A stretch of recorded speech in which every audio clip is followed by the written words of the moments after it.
Salam hörmətli tələbələr və rezidensiya həvəskarları. Bu günlərdə maraqlı bir suala nəzər edək.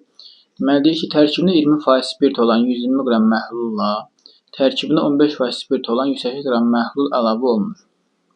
Və deyir alınan məhlulu, yəni bu qarışımın neçə faizi spirtdir? Yəni 20% 120 qramlıq məhlulla 15% 180 qramlıq məhlul qarışdırılır. Bu qarışımdan alınmış məhlul neçə faizi spirtdir? Uşaqlar, bunun üçün bizim düsturumuz var. Bəlkə kimyada da bu düsturu görmürsünüz.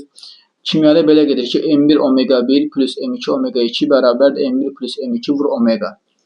Maddə miqdarı dərsində olmalıdır, səhv eləmirəmsə. İndi mən kimya müəllimi deyiləm, amma orta məktəbdə oxuduğumdan belə yadımda qalıb ki, həmin o mol maddə miqdarı orada olmalı idi, səhv eləmirəmsə. Baxın, indi həmin düsturdur. Həmin düsturdur. Sadəcə dəyişilib. Burada işarələmə dəyişilib. Fizikada da belə bir düstur vardı. C1 M1 plus C2 M2 sonra C vurulsun M1 plus M2. İstilik tutumu dərsi olmalıdır, səhv eləmirəmsə. Fizikada da belə bir düstur var. Eyni həmin düstur, sonra burada dəyişilib burada. Biz çəki deyirik M, deməli faidə edərik P, olacaq M1 P1 plus M2 P2 bərabərdir M1 plus M2 vur P. Qoyuruq həmin bu qiymətlərin yerinə. 120 vur 20, üstə gəlir 180 vur 15 bərabərdir. M1 plus M2, yəni bunların cəmi. 120-dən 180-dən cəmi. 300 vur P-yə. Alıram 2400 2700 bərabərdir 300 P.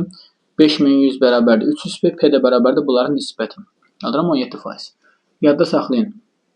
20% 15% deyibsə, alacağınız ədəd mütləq ki, bu ikisinin arasında olmalıdır. Yəni, sizə hansı faizlər veribsə, alacağınız ədəd o faizlərin arasında olmalıdır. O faizlərdən böyük və yaxud da balaca ola bilməz. Mütləq ki, onların ortasında bir rəqəm olacaq. Video xoşunuza gəldirsə, videonu bəyənməyi və kanala abunə olmağı unutmayın. Hələlik.